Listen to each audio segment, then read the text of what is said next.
paid by shareholders. Question number 2, Paul Goldsmith. Thank you, Mr Speaker. My question is to the Minister of Economic Development and asks, what progress is the government making in implementing its economic growth strategy? The Honourable Stephen Joyce. Mr Speaker, the government is making very good progress addressing the barriers that prevent businesses from getting ahead. Prior to the election, we released our 120-point Economic Development Action Plan that detailed key steps the government is taking to build modern productive infrastructure, cut red tape, build industries, innovation and trade and build a skilled workforce. A number of these steps are already complete, and 2012 will be about further progressing across all sectors.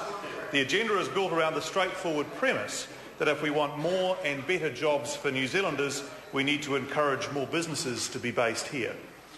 Parliamentary, Mr. Paul Goldsmith.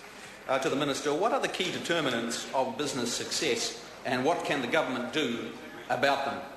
The Honourable Stephen Joyce. Mr Speaker, as I see it, businesses depend on a combination of 6 key things: ideas and innovation to create the business, capital to build the business, access to raw materials, to skilled people, public infrastructure such as power, broadband and transport, and most importantly, access to markets and customers who want to buy their products. The government can help by making access to the ingredients in any business plan simple and easier, and that is what our 120-point action plan is aiming to deliver, so that our businesses have a better platform to compete in the wider world. Paul Goldsmith. To the Minister, what barriers to success does the Minister see? The Honourable Stephen Joyce. Mr Speaker, well, unfortunately there are a number of people who lack understanding and realism about economic growth and who say, we want jobs, but then in the next breath say, but you can't do that, you can't build that here, you can't expand that, you can't explore for that, you can't invest in property here, and you can't do that.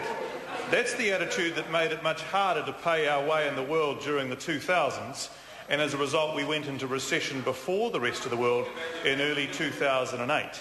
We shouldn't offer carte blanche for any development, but we need to acknowledge that every time we say no, that has direct consequences in terms of jobs and growth. The Honourable David Parker. Is the Minister aware that despite National's 2008 election promise, the wage gap with Australia has grown substantially since his government was elected, whether measured on wages or purchase price parity? Yes, it has, Mr Key.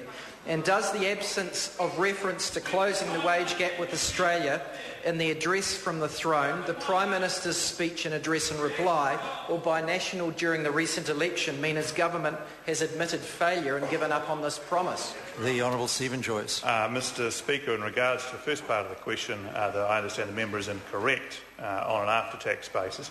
But actually the member makes an interesting point. The member makes an interesting... Oh, you either want to hear David or you don't. The member makes an interesting point in talking about growth in Australia, because actually what drives a lot of that growth is many of the things that have been turned down by the opposition over here right across that side of the House. And I think that inadvertently makes the point that if you want economic growth, you have to be prepared to let businesses grow and expand. Question number 3, Phil Twyford. My question is for the Minister of Transport.